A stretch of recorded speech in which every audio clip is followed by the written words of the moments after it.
Il est 8h18, le petit déjeuner politique ce matin. C'est Éric Coquerel, député de la France Insoumise de Seine-Saint-Denis. Bonjour Éric Coquerel. Bonjour. Est-ce que vous êtes satisfait du débat hier soir, Jean-Luc Mélenchon et Éric Zemmour? Ce n'était pas une faute, comme certains vous l'ont reproché, d'y participer? Non, c'était pas une faute. On est obligé de regarder une certaine réalité. Malheureusement, les idées d'un Zemmour, portées par Zemmour, mais d'autres aussi, mais enfin Zemmour principalement, aujourd'hui gagnent du terrain, en tout cas dans l'espace politico-médiatique. J'espère que ce ne sera pas le cas dans la population. Et à un moment donné, il faut l'affronter. Voilà. Donc, il fallait que quelqu'un s'y colle. Et il y avait personne n'était mieux placé que Jean-Luc Mélenchon pour s'y coller. Voilà. Ouais. Mais alors, juste en une parenthèse, vous qui défendez les services publics en général, vous n'étiez pas en accord avec vous-même de ne pas aller, de refuser d'aller sur France 2? Arrêtez, ça c'est des trucs. Non, mais je l'ai vu, puisque visiblement il y avait une invitation. Non, vous regardez vous lisez trop le Canard enchaîné, vous. C'est vrai. Oui. Non, mais je lis un peu tout, mais j'ai vu aussi les communiqués de France Télévisions. C'est pour ça. Oui, mais enfin, France Télévisions défend sa paroisse, mais c'est pas ce qui s'est passé. BFM a rappelé que c'était France Télévisions d'abord. Plusieurs semaines avant, avait programmé son débat. Et c'est BFM qui a décidé de la soirée et du jour. Donc ça n'a aucun rapport avec France Télévisions. Non, ça a tout un rapport avec le fait que un problème Jean-Luc voulait débattre soit avec Marine Le Pen, soit avec Marine Le Pen. Il avait dit Marine Le Pen ou Zemmour. Marine Le Pen, on la voit plus trop à l'Assemblée et ailleurs.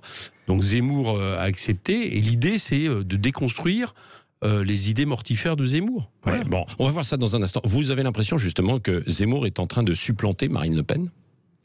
En tout cas, il est un concentré de haine encore supérieur à celui de Marine Le Pen. Moi, hier, il m'a fait penser à Le Pen père, en fait, pour tout vous dire. Mais c'est pas très étonnant. Dans son argumentation. C'est-à-dire qu'il y a deux choses. Il y a une obsession raciste vis-à-vis des musulmans, entre autres, des étrangers en général. Il les a trop stigmatisés hier soir? Mais c'est pas qu'il les stigmatise, c'est qu'il a dit que en permanence, les musulmans ne sont pas des islamistes. Il l'a dit quand même. Il l'a dit, sauf qu'à un autre moment, il a expliqué qu'il a fait le parallèle entre islam et islamisme. Mais il suffit d'écouter Zemmour. Alors il y a certains mots qu'il assumait plus. Mais enfin, moi, je le lis, je le vois. Je vous rappelle qu'il n'y a pas très longtemps, notamment, il expliquait qu'on était colonisés. Et il pointait très clairement nos concitoyens de religion musulmane en expliquant que soit les Français ne faisaient rien, ils en seraient responsables, soit il fallait qu'en gros ils passent à l'action. Donc sous-entendu qui prennent les armes. Ou en tout cas c'était équivalent. Mais moi, pourquoi je dis ça sur Le Pen père, j'y reviens. Parce qu'il y a le côté obsessionnel raciste, mais d'un autre côté, il y a l'ultralibéral. Il a attaqué avec un mépris de classe, un mépris des pauvres. Il a fait hier, ça a été une machine à faire une machine à mensonges, et notamment par exemple. C'était un peu des deux côtés, ça, non? Non. Moi, j'ai écouté attentivement sur la pauvreté, sur la pauvreté justement qui a été fait, les chiffres qu'il donne du nombre d'étrangers en France qui sur les chiffres de la pauvreté. Mais non, c'est des chiffres totalement inventés. Il y a personne. Et Jean-Luc Mélenchon aussi. Et les chiffres, il s'est fait rattraper par la patrouille. Non, pas du tout. Les chiffres. Non, laissez-moi parler. Attendez, vous me dites écoutez mes arguments. Les chiffres, que ce soit les chiffres sur le nombre d'étrangers en France, sont des chiffres de fantasme, que ce soit cette fameuse fraude sociale qui permet de pas parler de la fraude fiscale et du fait que les plus riches s'engraissent dans ce pays depuis des années. C'est-à-dire que c'est une machine à protéger en réalité le système. Donc vous pointez les étrangers, vous pointez les pauvres, vous expliquez que nos entreprises ont des difficultés de compétitivité à cause de, entre guillemets, les charges sociales. C'est un discours ultra-libéral. Donc Zemmour, c'est une machine à protéger le capitalisme. C'est à ça que ça sert. Et d'ailleurs, je vous ferai remarquer que dans les années que nous vivons, on a connu ce genre de période par le passé, en gros, les fascistes servent à ça. Et Zemmour est de cette tradition aujourd'hui. Pour vous, c'est un fasciste. Éric Coquerel, sur le fond, il a été beaucoup question quand même de civilisation, d'immigration, d'islam. Jean-Luc Mélenchon s'y connaît très bien en histoire, comme Éric Zemmour. Ça, on peut leur octroyer, en fait, à tous les deux. Jean-Luc Mélenchon a de nouveau insisté sur le concept de créolisation. Et au passage, il a balayé l'assimilation. Ça n'existe pas, a-t-il dit. C'est vraiment ce que l'on pense à la France Insoumise? Pas d'assimilation? Ça ne doit pas exister? Assimiler, ça veut dire que tout ce qui fait la diversité de nos histoires, de nos cultures, de nos parcours, serait, j'allais dire, englobé dans un espèce de brouet qui produirait à peu près la même uniformisation. Vous savez très bien que ça n'existe pas. Vous savez très bien que vous êtes différent de moi. Vous vivez, vous aimez sûrement des plats différents, vous avez peut-être une religion différente, etc. Par contre, ce qui est important, et c'est ça le concept de créolisation, c'est les faits, c'est que du fait que nous soyons citoyens français, c'est-à-dire du fait que ce qui nous définit, c'est un projet politique, c'est la République, c'est une identité justement politique et non pas ethnique, eh bien, nous produisons quelque chose qui, malgré notre diversité, fait qu'il y a une unité culturelle, une unité politique, et c'est ça qui est important, et c'est là où ça s'oppose aux visions ethniques. L'assimilation, c'est quand même adapter et adopter les valeurs républicaines d'un pays, là où on vit, quoi. Et alors, qui ne les adopte pas ?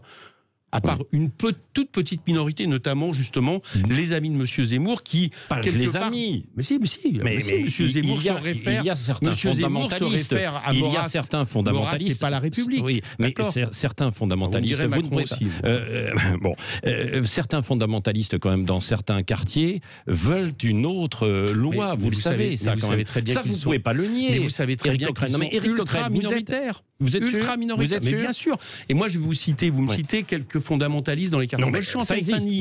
Justement. Et vous le voyez. Monsieur Zemmour fait du fantasme en permanence. Laisse supposer, alors c'est pas le seul, mais laisse supposer que quelqu'un qui porte un voile pour une identification religieuse serait forcément un terroriste, soit actuel, soit un terroriste. Mais c'est faux tout ça. Il importe des valeurs qui viennent d'autres pays, d'autres civilisations. Quand on regarde ce qui se passe en Afghanistan, ils apportent d'autres valeurs. Mais il y a un moment où le creuset républicain français fait que justement nous produisons quelque chose de commun, un objectif commun, un bien commun. Bon, et c'est là toute la différence. C'est que M. Zemmour, qu'est-ce qu'il propose ? Excusez-moi, mais quand il parle, il explique que nous sommes colonisés. D'accord ? Propose quoi ? C'est la guerre civile. Qu'est-ce qu'on fait ? On va expulser tous nos concitoyens de religion musulmane qui ont des prénoms qui ne plaisent pas à M. Éric Zemmour. Ce qu'il a dit, c'est qu'il y a des ferments déjà de guerre civile quand il y a des assassinats. Qui lui aussi est importé, je vous ferai remarquer. Comment ? Et il dit qu'il y a déjà des ferments de la guerre civile sur notre territoire quand il y a des assassinats. Non, mais c'est ce qu'il dit. Monsieur Zemmour, son discours, c'est un allié objectif, justement, de ceux qui veulent imposer la terreur dans ce pays. Ceux qui ont commis, en ce moment il y a un procès sur le Bataclan, ces gens-là, qu'est-ce qu'ils ont fait ? Une extrême minorité, la plupart d'ailleurs, en plus venus souvent de l'étranger à ce moment-là, qui veulent faire en sorte que, par leurs actes, ils fassent en sorte qu'il y ait une espèce de symbiose avec nos concitoyens de religion musulmane et que ça produise quelque chose où il y a une guerre civile, une guerre interne. Ils n'y sont pas parvenus. Et M. Zemmour, par ses discours, il est l'allié objectif de ça. Il produit une situation fantasmée. Il suffit de venir, par exemple, dans ma circonscription en Seine-Saint-Denis pour constater que non, c'est pas vrai. Nos concitoyens de religion musulmane sont tout aussi républicains que mais il y en a une grande partie, bien sûr, il y en a une grande partie. Mais la quasi-totalité, en tout cas tout autant que M. Zemmour et ses amis qui professent l'idée d'une France qui serait une France ethnique, rabougrie, qui se définirait sur on ne sait pas très bien quoi. Il l'a dit sans arrêt hier, il dit il y a les vrais Français, mais c'est quoi ? Combien de gens vous côtoyez qui ont parmi leurs grands-parents ou leurs grands-parents des personnes venues de l'étranger ? C'est la grande majorité en France. Jean-Luc Mélenchon. Tout ça est absurde. Tout ça est absurde. Il faut qu'on nous laisse tranquille. Il faut qu'on nous laisse tranquille avec les religions, avec les distinctions que les gens. Ah non mais ça c'est important quand même aussi. C'est un fait privé. Non mais les religions. C'est pas ça le problème aujourd'hui. Excusez-moi, attendez, c'est pas ça le problème. Le fondamentalisme qui monte quand même dans certains quartiers. Non mais ça permet de pas parler de choses. Bah si, non mais d'ailleurs M. Zemmour, la preuve c'est que quand il en parle, il reprend les vieilles antennes du libéralisme. Ça permet de pas parler des inégalités qui explosent. Ça permet de pas parler du fait de la crise climatique, nous risquons, ou nos enfants ou nos petits-enfants risquent de ne plus pouvoir vivre sur cette planète. Ça permet de ne pas parler du fait que les services publics sont cassés par le libéralisme, etc. Je pourrais vous additionner les choses. Donc on parle, on fait diversion, on parle d'une division dans le peuple. Monsieur Zemmour, c'est la division dans le peuple. Nous, c'est l'Union populaire. Voilà, c'est exactement ça.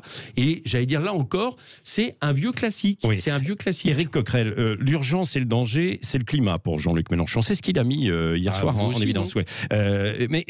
Donc ça veut dire que vous ne défendez plus vraiment les travailleurs, les salariés aujourd'hui. Non, mais parce que c'est ce qu'il met en évidence. Alors que jusqu'à présent, ce sont beaucoup plus les écologistes qui travaillent sur ce secteur. Ça veut dire qu'il y a un rapprochement qui est en cours ou pas ?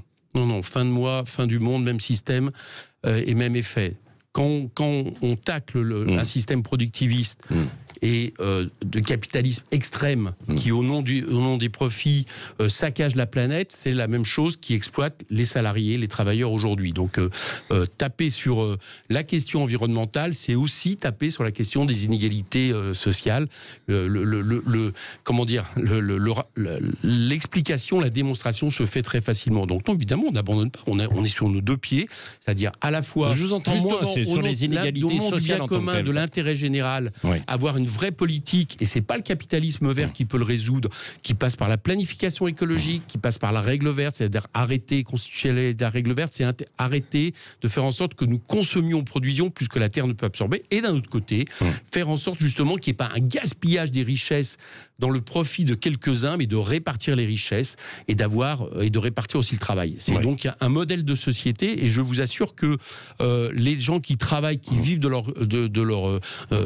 qui produisent des richesses par leur travail en France, ils trouveront leur compte également. Alors, à propos de climat, je sais que vous commencez à monter au créneau pour défendre le budget de Météo France, puisqu'il y a une alerte sur des coupes budgétaires de l'organisme public. Est-ce qu'il n'y a pas une modernisation aussi de Météo France, et aujourd'hui on peut avoir des super calculateurs qui remplacent malheureusement un peu des effectifs, quoi. Non, justement, moi, je suis content de poser cette question. Je suis content, le Sénat a fait un rapport, on en parle. Bon, ça fait 4 ans que je fais des rapports, je suis rapporteur à la Commission Finances. Est-ce que vous savez qu'en pleine crise environnementale, le ministère de l'écologie est celui qui perd le plus d'agents chaque année? Et tous ces opérateurs. Météo France est le plus connu. Alors, ça touche les Français, et c'est bien naturel, parce que on se dit, quand même, avoir une météo exacte, c'est non seulement utile dans la vie de tous les jours. Moi, je ne suis pas comme vous, moi je regarde la météo. Toujours, vous aussi. Bon, mais en même temps, ça permet aussi de prévoir des crises, justement d'anticiper les choses. Et chaque année, on supprime 100 postes à Météo France. Alors moi, je veux bien tous les supercalculateurs du monde, ça existe, mais quand vous n'avez plus... C'est grâce à la modélisation qu'on y arrive, quoi. Non. On modélise, mais en même temps, on supprime des gens qui ont une expertise sur le terrain. Par exemple, je vous donne un exemple. Quand vous n'avez même plus de prévisionnistes dans chaque département, à un moment donné, vous avez le modèle, et puis vous avez ce qui se fait. La météo, concrètement elle évolue. Et aujourd'hui, on est en train de perdre une richesse, une expérience absolument terrible. Et quand je vous dis ça, c'est y compris la directrice de Météo France qui sonne l'alarme. Donc j'aimerais bien que dans le budget qui arrive, on arrête de supprimer des postes à Météo France. Comme on arrête de supprimer des postes, ça va vous dire beaucoup moins de choses, mais je les défends aussi à des opérateurs comme le CEREMA, qui sont absolument indispensables, qui sont un outil au service de la planification. C'est vrai d'Ineris, c'est vrai de plein d'opérateurs du ministère de l'écologie. Oui. Un mot aussi justement sur les dépenses publiques. Elles ont tendance, dans le budget, les dépenses à flamber là, dans le projet de budget. Alors vous devez approuver finalement qu'on dépense davantage d'argent public. Je pense qu'on ne dépense pas assez et qu'on dépense mal. On dépense mal On dépense pas assez. Les Américains, par exemple, je ne donne pas toujours les Américains en exemple, les États-Unis ont mis 25% de leur produit intérieur brut au service pour intervenir sur la situation créée par le Covid au niveau économique, social. Nous, on en est à 6% seulement. Donc, on est très en retard. On a eu un quoi qu'il en coûte à côté, alors que les Américains, les populations les plus pauvres n'en ont pas bénéficié. C'est pas vrai. C'est l'inverse qui s'est passé. Ah bon? C'est l'inverse qui s'est passé. Alors là, je comprends pas. Vous avez raté le métro, là. Non, je n'ai pas raté un métro. Non, Éric Coquerel, je n'ai pas raté un métro. Il y a eu du quoi qu'il en coûte. Il y a eu beaucoup d'argent de mis sur la table. Non, mais écoutez-moi. Éric Coquerel, vous pouvez aussi vous-même vérifier. Mais bien sûr, mais je vous le donne les chiffres. Il y a eu 6% du PIB, 71 milliards en 2020, 91 milliards en 2021, qui ont été mis par la France sur les questions de plan d'urgence, plan de relance, réellement engagés. 6% du PIB. Au même moment, les Américains en ont dépensé 25%, et les Américains ont mis beaucoup d'argent pour la demande populaire, pour justement booster l'activité à partir du moment de la consommation populaire, alors que nous avons fait ça par la baisse des impôts et par le fait, par exemple, de donner de l'argent à n'importe quelle entreprise, y compris celles qui font des profits. Jamais aussi peu de faillites l'année dernière en France. Plus de 1000 plans sociaux, 112 000 suppressions d'emplois, 284 000 emplois supprimés. Non, la situation, je vous assure, la situation, quand on la regarde, pas par les yeux de Bruno Le Maire, qui fait de la propagande, mais réellement, moi je regarde de façon objective, y compris pour les chefs d'entreprise qui vont avoir à rembourser. C'est pour ça que nous on demande que ça soit retardé de 2 ans, leur prêt garanti. La crise est devant nous. Il y a pas de ce point de vue-là d'éclaircie. Et moi, ce qui m'inquiète, c'est que quand je dis qu'on dépense pas suffisamment, c'est qu'il faudrait mettre 60 milliards aujourd'hui, rien que pour la relance justement de la consommation populaire. C'est pas moi qui le dis, c'est des économistes libéraux comme Pisani-Ferry. 18 milliards par an pour l'investissement écologique, et nous en sommes très loin. Et au lieu de ça, on fait des 30 baisses de secondes. recettes. Il nous reste 30 secondes. Dernier round, Rousseau-Jadot. Si Sandrine Rousseau l'emporte, il y a la porte d'une alliance avec la France Insoumise ou pas? En tout cas, il y a déjà une chose est sûre. Moi, j'ai pas envie de rentrer dans ce qui se passe, c'est interne Europe Écologie. Mais enfin, j'observe que sur beaucoup de points, elle a des idées, notamment sur la vision de l'écologie, elle a des idées qui sont comparables avec les nôtres, et que ou tout c'est ce vous qui qui va avez dans des le sens, idées comparables à elle. Ouais. Si vous voulez, ça m'est égal. Tout ce qui va dans le sens justement d'aller dire de rendre plus populaire ce que nous portons est bon. Voilà, parce que à un moment donné, il faudra bien gagner, et que c'est en gagnant une hégémonie culturelle que nous pourrons gagner le pays. Merci Éric Coquerel, député de la France Insoumise de Seine-Saint-Denis, lieutenant, je l'avais appelé tout à l'heure, de Jean-Luc Mélenchon. Il ne va pas me contredire, c'est vrai. Allez, dans un instant, on continue les grands débats du matin sur Sud Radio.